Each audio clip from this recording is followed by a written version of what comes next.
Hello everyone. Today I am working on memorizing. I'm working on memorizing the Fifth Suite by Johann Sebastian Bach. And I'm also playing this with scordatura tuning, so the A string is tuned down to a G. And I'm just going to start from the beginning. And I did a little bit of memorization work yesterday, but I want to just revisit what I worked on yesterday.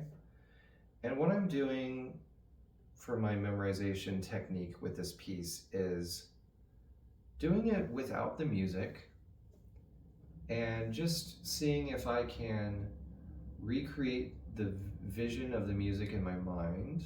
So if I can see the music, so I'm like working on forming a vision of the music in my mind that's kind of so that I can kind of see the notes. And I found yesterday that something that really helped with that was talking through the notes that I saw and what fingerings I was going to use for them and like how they're related to each other. So I think talking about it helps.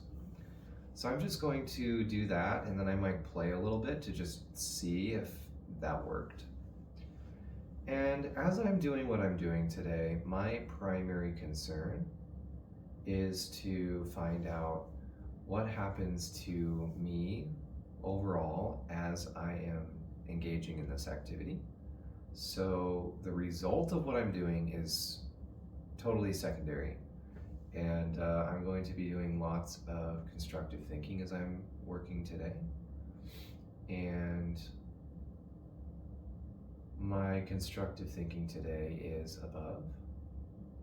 So we're just going to find out what happens as I work on memorizing. Starting from the beginning without the music. 1, G, A.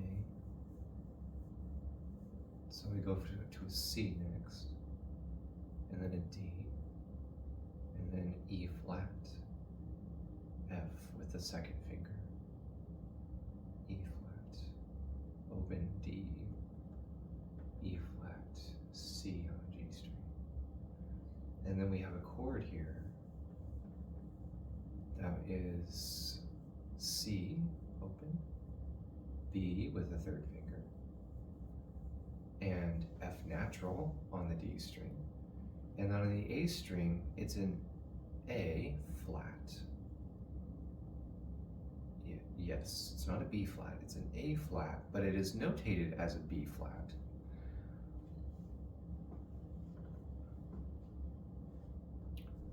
So I want to just play that much. Let's find out if that was useful. Above.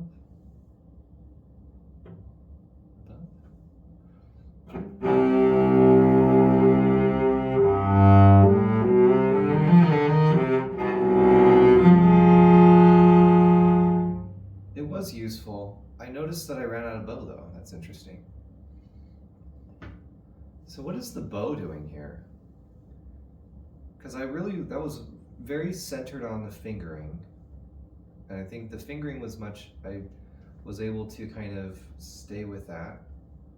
And I remembered that. But what's the bow doing? Let's do that measure again and think about the bowing this time. 1. So that's a whole bow all the way to the tip there. And then this run all the way back, and then that chord is on a full bow. What happens when I play it again? Above. Above.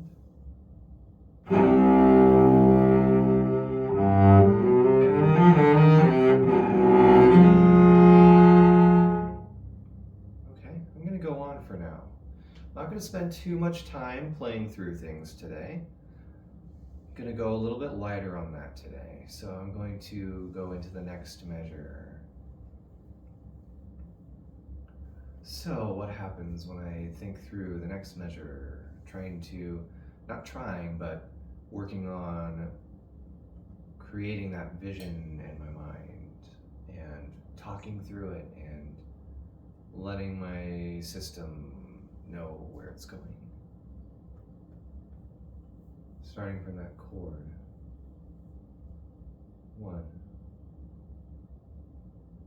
C, B, F,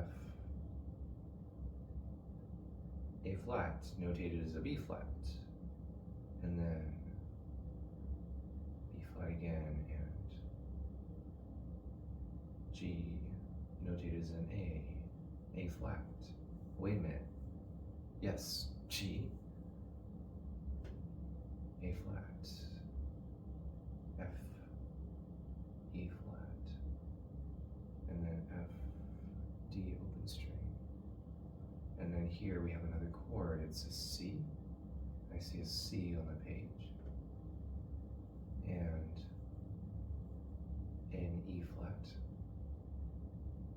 And then that is the whole next measure plus the next beat of the next measure.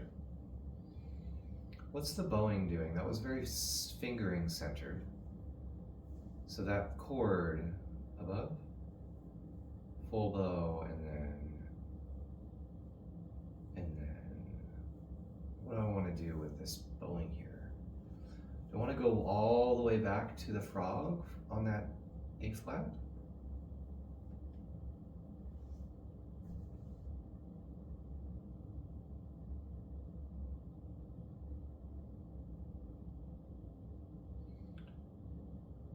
Let's go all the way back to the frog on the A flat.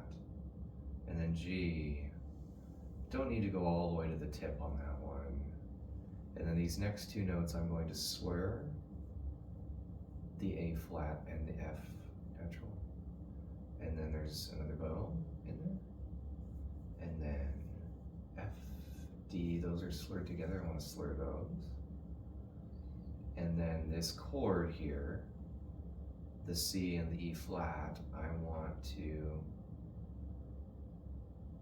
above, as I'm doing this, I want to continue doing my constructive thinking, and I want to do this as a full bow. I don't think I really need to go the full length of the bow on this one. I think it might be okay to just go maybe half, or maybe the whole bow length, I don't know. Let's play this measure and just find out what happens.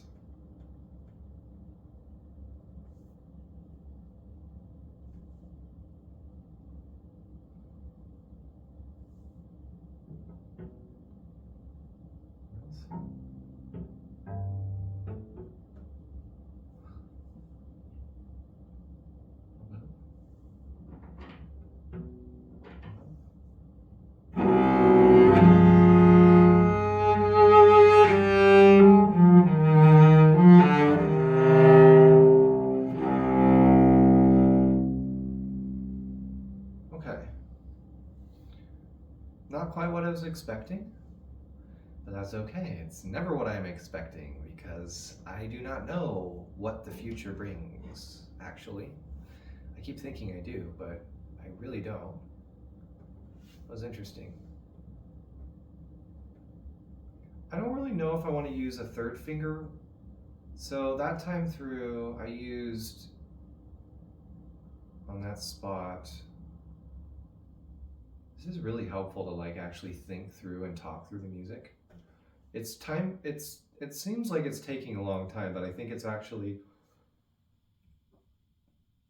in the long run, it's going to end up being a much shorter process to do it this way than trying to do it the typical memorizing way that is traditionally done. So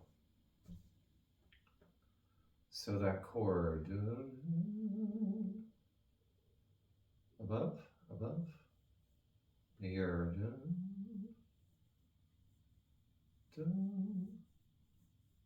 A flat, notated as a B flat. And then here, I think I want to go to a second finger. And then, yeah, extend back for that E flat. And then here, second finger open, and then I'm just right there for the C and the E flat. I'm going to do it with that fingering and just find out what happens. Above.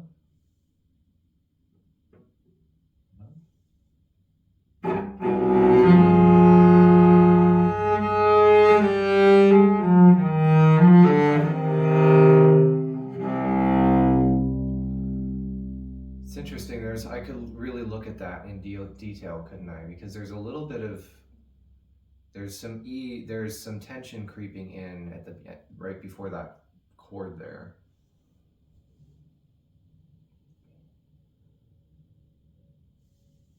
I want to actually do this note by note and just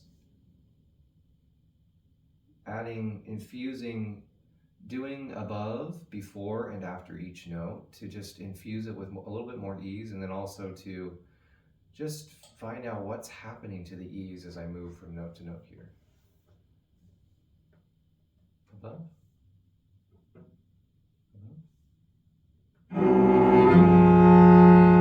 Above. Above.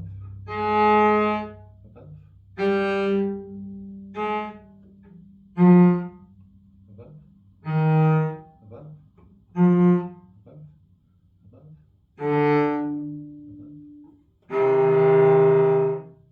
Interesting. There's a lot of extra. I'm doing something extra to get that chord in tune. That's interesting. Where else? Where else? Above. Above.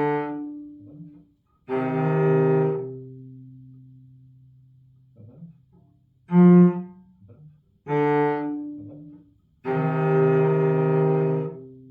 Above. Could that be easier? Above. Above.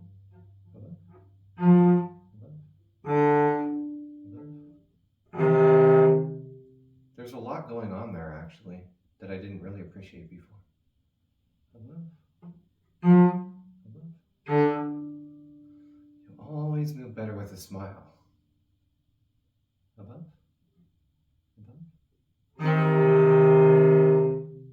Above. And I'm not going to get too sucked into that. There is an easier way to get to that chord, I believe. And I think I just found an easier way. I think there could be an even easier way to get to it.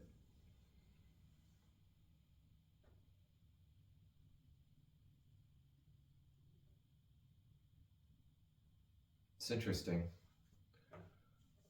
What if I just do the fingering there? Above. Above. Above. Above. Above. Above.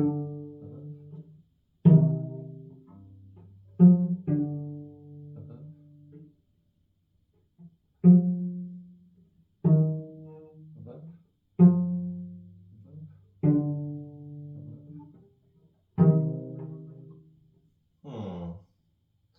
Well, I'm right there for that E flat. What else? Above. Above. Above. Huh. Okay, I'm just going to continue working on memorizing. And let's go to the next measure.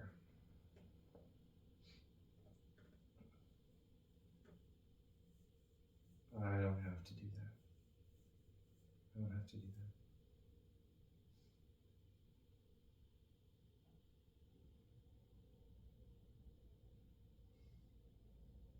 One. So this is a C and an E flat. And then I have a nice C, open C. And then I'm going to shift above to a C on the G string. And then here. That's a nice down bow. Want to make sure that I take plenty of bow so that for the next three notes, which are 16th notes, C, D, E flat, I can slur those nicely and not run out of bow. And then from there, I want to add a little bit of extra constructive thinking like 3 quick points of light right before I shift to that next chord in the next measure, which is B natural with the 3rd finger and D, open D.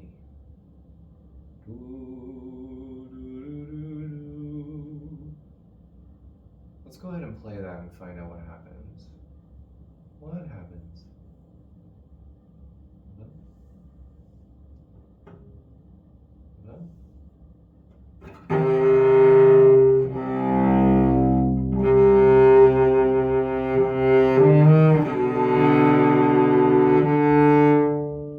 That could be cleaner. You know, I think it would also help to do a little bit of constructive thinking before I shift there. I'm going to do this note by note just like I did with the last measure and fuse each note with ease. Above, before, and after.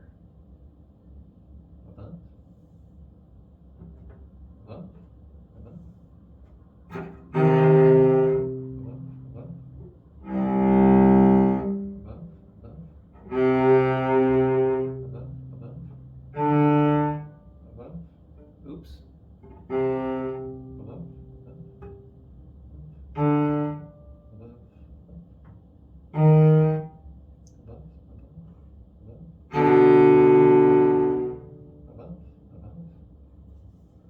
See, it seems like it's slower. It's really not. It's faster to do it this way. There's a dog going to the bathroom across the street. That's nice. Let's keep going. I'm just going to leave that for now. I'm not going to get too sucked into any one of these measures. So measure 4, 1. So that's a B natural, 3rd finger, and open D. And then I have a nice open D here, an 8th note. And then what am I going to do? I don't want to look. Oh crap, I'd looked. So I have a 3rd finger, B, and then D, and then an 8th note, open D, and then here, what is happening? This is a G and a D chord over the G and the D string. I want to play the B natural from the beginning of the measure changes to a B flat. So I'm going to play that with the 2nd finger. And on the D string, I change to an E. So it goes up a whole step to an E. So the bottom, the B goes a half step down to B flat. And the top note goes up a whole step to an E. And then from here,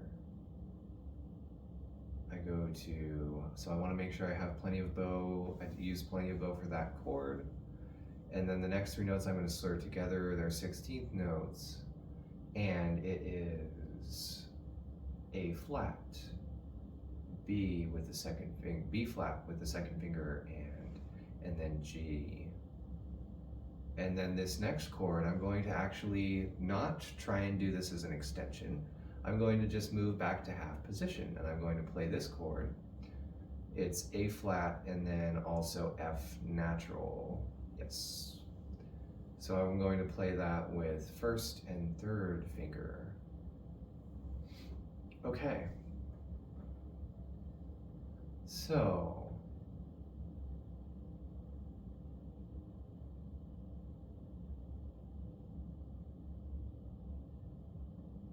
okay, let's play this measure and find out what happens. Above. Above.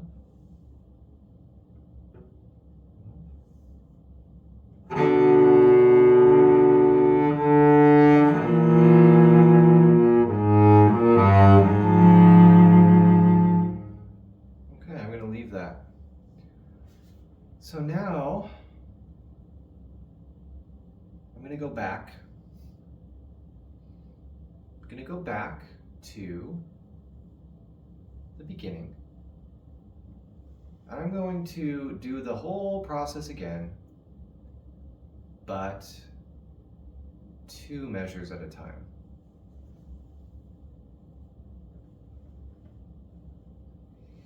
So let's go through this again. Can I recreate the music in my mind? Can I see it? Can I talk through it? 2 measures at a time. So here we go. 1. That's nice, long C chord. All the way to the tip of the bow. And then G.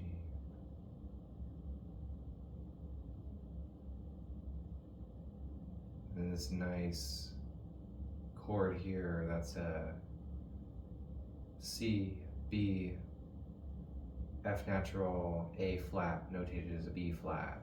I have to keep telling myself that the music is notated differently. Or it's notated, it's not like, it's not going to be tuned the way that I think it should be, so.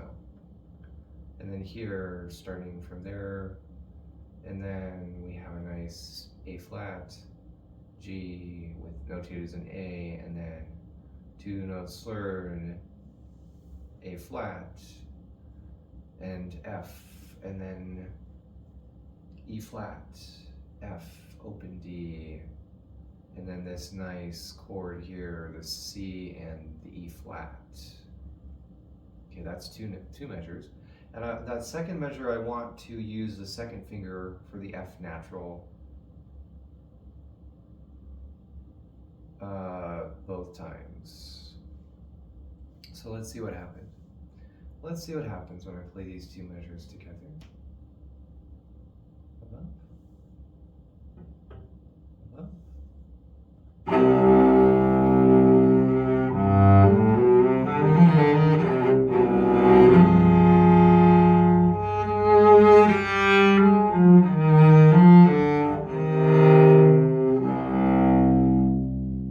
Okay, so I got a little bit tripped up there before that chord. I got a little bit unsure of what was happening with that run. And I think it's because I kind of rushed through. I didn't really walk through the whole thing. I kind of like skipped over it as I was doing my memorizing because I was getting a little impatient.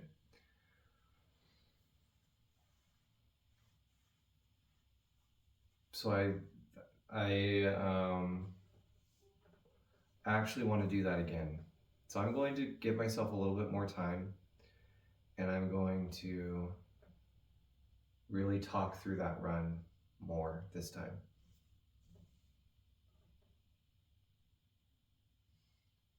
One, nice C chord, all the way to the tip of the bow. And then here we have a G, and then an A, B natural, C, D, open D. And then here an E flat, F natural with the second finger, and E flat, D, E flat, and then back to the G string, C. And then here we have this nice beautiful chord, C, B natural, F natural, A flat, notated as a B flat. And then here, B flat, back to the frog, and then G, notated as an A, and then A flat, F natural with the second finger, and then E flat, above, and then F natural, and then open D. And then we have this beautiful C chord, C minor chord. I don't know what Roman numeral it is, but it's C and E flat. What happens when I play this? Well,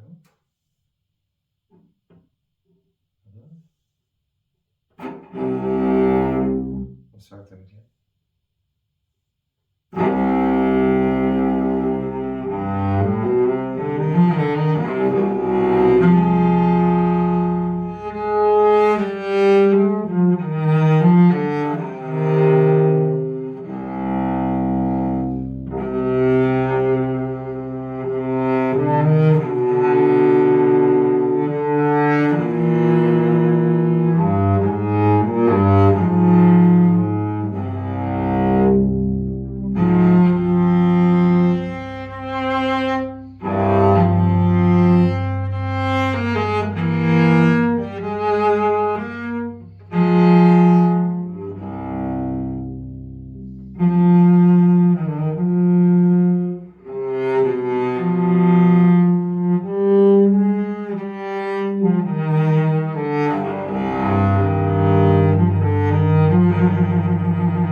This was very fascinating, and what I noticed is that really giving myself the time to walk through these measures and really talk through them and giving myself lots of time to do constructive thinking and just visualizing, seeing the music made it a whole lot easier to play. Yeah, it was interesting. So I think this is actually a really good way to practice this piece going forward, actually. To instead of just hammering away, sawing away at it, to really take the time to just memorize the piece as I'm going and kind of knit it together slowly. And I think it's ultimately going to end up taking way less time to get it up to performance standard than what I've been doing, which is just like sawing away. So this was interesting. Thanks for joining me. I hope you got some value out of this. Hopefully you got some ideas that you can take back to your own practice, and I will see you in the next one. Bye.